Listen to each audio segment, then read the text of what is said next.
Começar com a doutora Isabel Stefano. Ela é a nossa convidada para poder contribuir com os conteúdos do nosso curso. Ela esteve com a gente na palestra, na atividade inaugural do nosso curso, o curso do cuidado da obesidade do DF. Ela tem além de ter uma vasta experiência como gestora na área de saúde pública, ela tem uma experiência muito interessante, um caso de sucesso na regional de saúde do município de São Paulo, da região de Marília, estado de São Paulo. Então, hoje nós vamos conversar com ela para conhecer a experiência. E boa tarde, Isabel, como vai? Boa tarde, Marília, boa tarde, né, a Elisabetta, a todas vocês. É um prazer estar aqui hoje, né? Eu agradeço muito o convite. É uma honra para nós podermos participar dessa iniciativa da UNB. Muito obrigada. Nós é que agradecemos. Então, para começar, Isabel, nós gostaríamos de você nos contasse a sua vivência, a sua experiência com a implantação da linha de cuidado do sobrepeso e obesidade, começando pelo momento, síndico, nos contar como foi o momento decisivo que vocês tomaram a decisão de precisamos implantar, vamos começar. Faça um relato para a gente de como foi, enfim, as facilidades, as dificuldades, como é que foi essa experiência de começar na implantação da linha de cuidado? Então, Marília, eu sou coordenadora, eu coordeno a rede de atenção às doenças crônicas, né? Nós temos a linha de cuidado de hipertensão, diabetes já implantada aqui em todos os municípios, e nós começamos em 2013, assim que saiu a portaria 424 e 425 do Ministério da Saúde, começamos a fazer reuniões com todas as micro-regiões de saúde. Nós temos 5 micro-regiões, são 62 municípios e uma população de 1.200.000 habitantes. E nós começamos a nos reunir por micro-regiões de saúde para tentarmos estabelecer quais seriam os pontos de atenção dessa linha de cuidado, qual era o objetivo maior, que é um dos fatores de risco maior para as doenças crônicas não transmissíveis, como poderíamos nos organizar em termos de participação, né, de representantes de cada micro-região. Formamos um comitê regional desta linha de cuidado sobre peso e obesidade e fizemos toda a matriz diagnóstica, um diagnóstico de toda a nossa rede de atenção, de toda a nossa linha de cuidado sobre peso e obesidade, por município, os pontos de atenção da atenção básica, da média e da alta complexidade, os laboratórios que poderiam participar, a rede hospitalar que nós tínhamos, todas as academias da saúde, todos os CAPs, os CELS. Então, nós fizemos um diagnóstico regional, por micro-região e por município, de todos os pontos que nós tínhamos para a linha de cuidado sobre peso e obesidade. E, né, nós formamos matriz diagnóstica, um instrumento específico, né, uma matriz diagnóstica, para que nós pudéssemos conhecer a dimensão destes pontos, né, as equipes, recursos humanos, recursos materiais, que nós tínhamos na região. A partir daí, e deste comitê, nós começamos, então, na elaboração de um protocolo técnico. Qual seria o protocolo técnico para essa linha de cuidado? Né, nós utilizamos aqui um protocolo técnico do Ministério da Saúde para atenção básica, que é o do CISVAN, e depois, posteriormente, criamos um para média complexidade, para alta complexidade. Nós começamos a preparar os municípios e as unidades para receber esses pacientes. Então, como é o acesso desses pacientes, como, na verdade, é o acolhimento das unidades, os instrumentos que eu tenho, se eu tenho balança, se eu tenho esfíncter, se eu tenho externo, se eu tenho pediômetro, se eu tenho fita métrica, se eu tenho aquela balança de plataforma, se eu tenho cadeira, se eu tenho maca, se eu tenho mesa. Tudo isso, na verdade, foi dimensionado para que a gente pudesse fazer o acolhimento deste paciente. E, a partir daí, nós iniciamos com as oficinas. Então, nós fizemos um plano regional. Dentro deste plano regional, além do diagnóstico, que nos dá tudo isso que eu lhe falei em termos de pontos de atenção, etc., nós temos também, como estratégia de ação, são oficinas, na verdade, mensais, com toda a equipe multiprofissional das unidades de saúde. Então, nós temos, além do comitê regional, que define a política regional dessa linha de cuidado aqui na nossa região de saúde, nós fizemos oficinas estabelecidas por esse comitê, né, por esse comitê regional, que direcionam toda a política dessa linha de cuidado. Essas oficinas, na verdade, iniciaram em janeiro de 2017, porque o nosso plano, apesar de seguir para o Ministério em 2013, final de 2013, ele só foi aprovado em 29 de dezembro de 2016. Então, a partir de 2017, nós colocamos em prática todas as ações que estavam previstas no plano, que eram oficinas regionais, visita aos hospitais, visita aos municípios, visita a todos os pontos de atenção, discussão com as equipes dos municípios, discussão nas CIRs, discussão nas câmaras técnicas. Então, nós colocamos em ação aquilo que estava previsto no plano. Tá? As oficinas regionais, nós começamos a desenhar toda a nossa linha de cuidado dessa rede de atenção de doenças crônicas. A linha de cuidado sobre peso e obesidade foi a prioritária nessa rede de atenção, e nós começamos, então, a colocar em prática aquilo que estava definido nas portarias, na 424 e na 425. Uma coisa importante, uma discussão que foi feita, na verdade, assim, a portaria 424 nos traz que todo indivíduo obeso com IMC acima de 50 deveria ir direto para a cirurgia bariátrica. O IMC, indivíduos com IMC inferior a 30 deveria ficar na atenção básica, até 40, de 40 a 50 na média complexidade. Nós achamos essa portaria bastante interessante para nos direcionar, né? Porém, nós achamos que essa portaria poderia estar cometendo um certo deslize, porque se todos os obesos que apresentassem IMC acima de 50, corríamos o risco das pessoas que estão com IMC de 45 quererem ingerir mais calorias para terem um IMC acima de 50 e poderiam ir direto para a cirurgia bariátrica. E a nossa discussão foi que a atenção básica é responsável justamente pela mudança de comportamento da população. E isso tem que estar claro. O nosso papel da atenção básica é a mudança de comportamento. E todos, independente do IMC, acima de 50, acima de 40, acima de 30, a mudança de comportamento é o fundamental. Então, no protocolo, seguimos a portaria, e no protocolo, para encaminhamento desses pacientes para a cirurgia bariátrica, ele tem que ter perdido pelo menos de 10% a 20% do peso, ter sido acompanhado por uma equipe multiprofissional, e ele tem todo um apoio psicológico do educador físico, do fisioterapeuta, do enfermeiro, do médico, para que ele atinja as metas que nós, assim, desenhamos, tá? Que nós conversamos e pactuamos. Então, essa é a primeira coisa. A segunda coisa é que a estratégia de ação que nós utilizamos, nós trabalhamos com metodologia ativa, tá? Sempre a problematização. Em cima dos problemas, a gente discute e uma série de ações são feitas. Então, essa metodologia ativa permitiu-nos discutir problemas, e para cada problema surgido, nós tentamos montar estratégias para tentar, de uma certa forma, minimizá-los ou resolvê-lo, tá? Com relação a isso, nós observamos que a metodologia apenas de repasse ou transmissão de conhecimentos não resolveria com o público adulto, geralmente com diversos fatores de risco, não só a obesidade, e por isso nós optamos por fazer uma estratégia que seria o autocuidado apoiado e abordagem cognitiva comportamental através de uma equipe multiprofissional.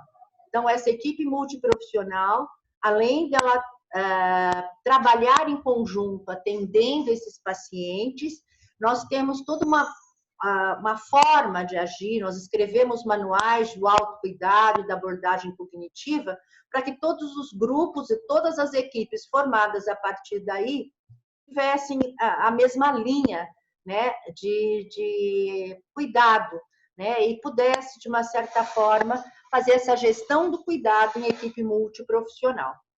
Tá? Para isso, nós elegemos 2 municípios piloto, foi Tarumã e Pedrinhas Paulista, e nesses municípios piloto, a partir de 2017, no início de 2018, nós iniciamos, então, os grupos de autocuidado apoiado.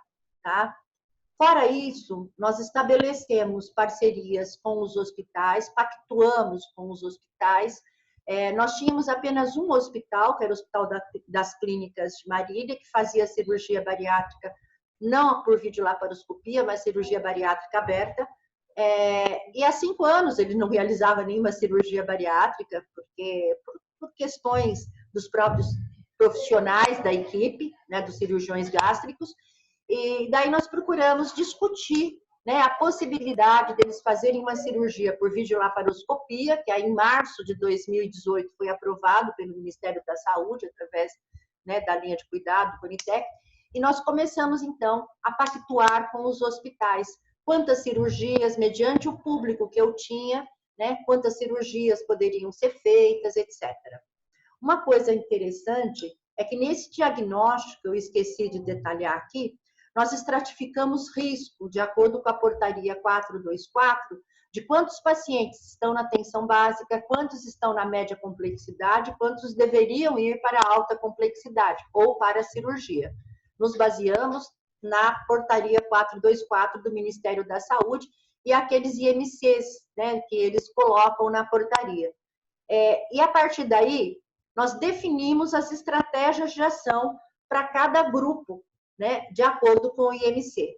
E estabelecemos no protocolo técnico da atenção básica que, além dessa estratificação de risco por IMC, também estratificaríamos o risco por doença cardiovascular, né? Nós utilizamos o Framingham para garantir que o paciente, não só pelo IMC, mas também pelo risco cardiovascular que ele tem, ou seja, é um diabético, com IMC, por exemplo, acima de 30, mas insulino dependente, esse vai ter uma prioridade maior do que um outro diabético que não é insulino dependente, que tem IMC de 40 ou 50. Então, a definição, né, de quais seriam os pacientes priorizados, né, a estratificação de risco por doença cardiovascular, além da estratificação de risco pelo IMC, nos garantia a possibilidade de estarmos fazendo a equidade, né? E realmente atendermos os casos que teriam maior necessidade.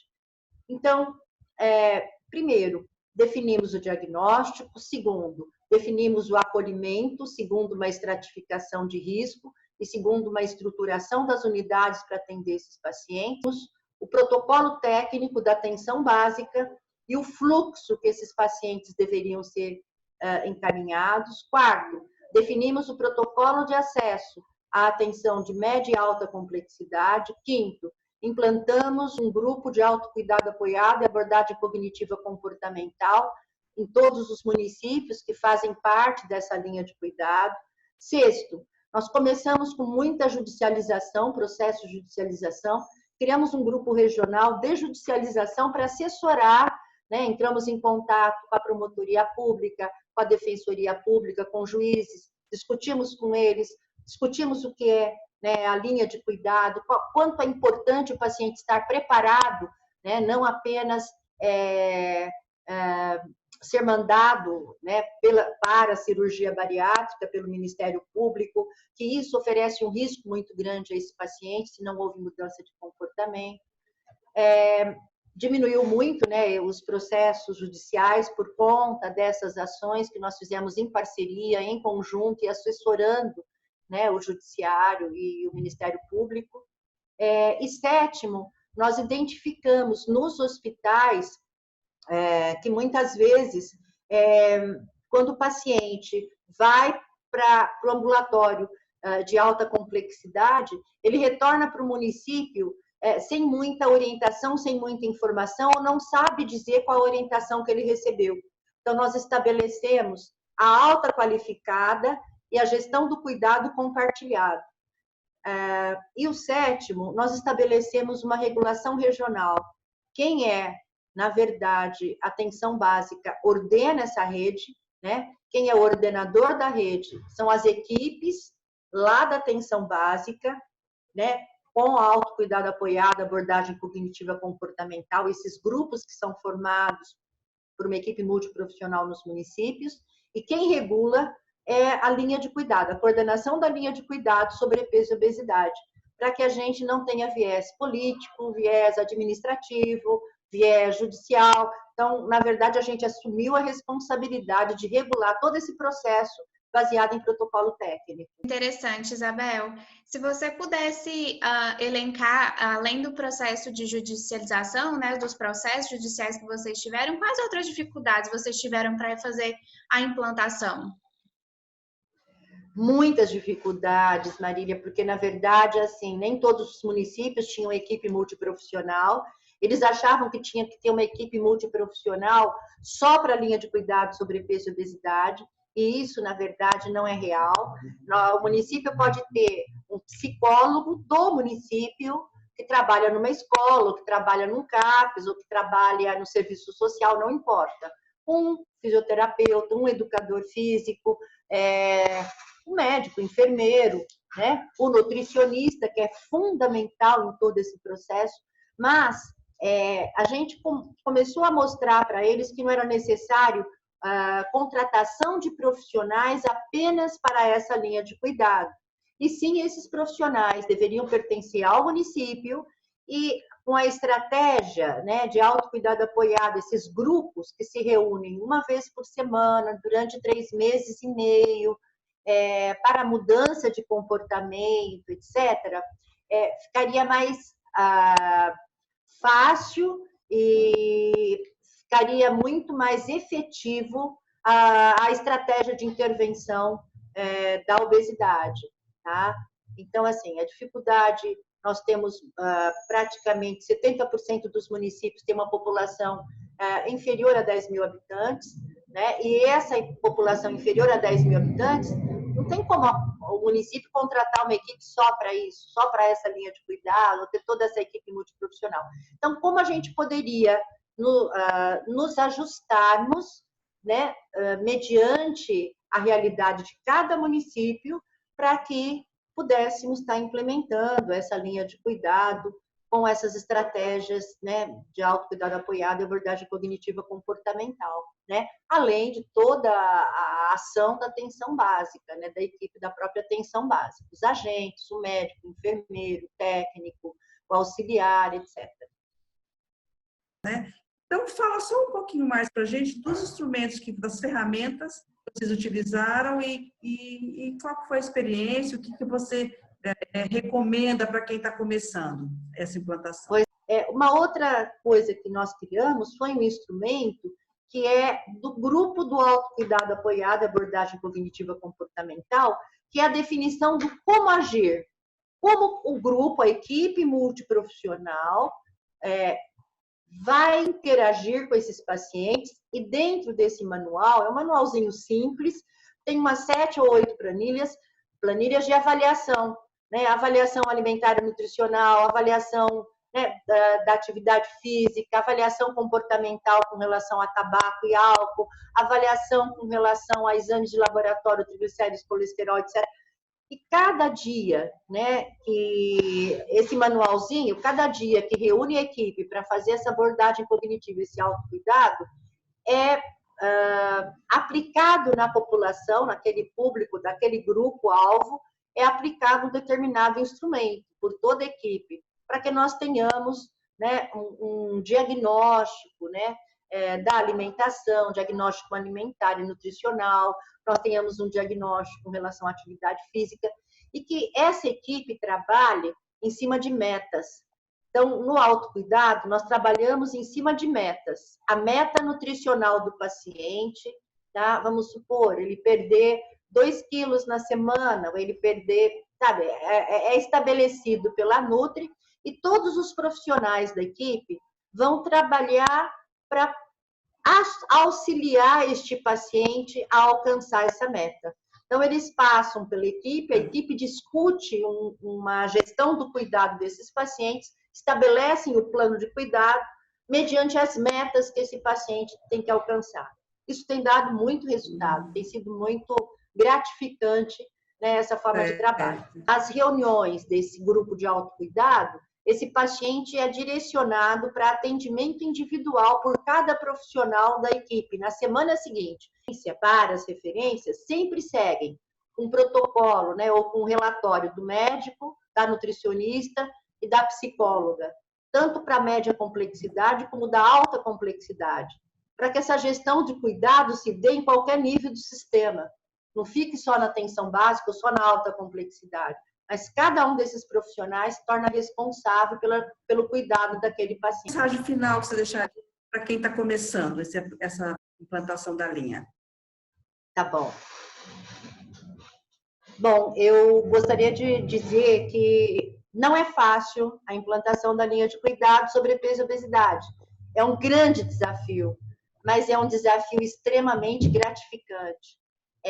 Eu gostaria de dizer que, com todos os problemas e as dificuldades que a gente tem, se a gente trabalhar em equipe multiprofissional e se a gente, na verdade, pensar, né, que nós gostaríamos de estar verificando o bem-estar deste paciente, desta população, acho que os resultados são extremamente gratificantes, tá? Quero deixar para vocês o recado que é possível e que os sonhos não dormem nunca. O impossível só dura o tempo de ser realizado. Nós estamos engatinhando no processo, mas continuamos sonhando e muito, né, que essa linha de cuidado se torne realmente, né, um grande sucesso e que os pacientes tenham uma melhor qualidade de vida, uma qualidade de saúde, tá? E vamos todos juntos. No que dependerem de nós, estamos à disposição de vocês, tá? Obrigada. Vamos juntas. Grande beijo. Muito obrigada e um grande Eu que beijo. agradeço.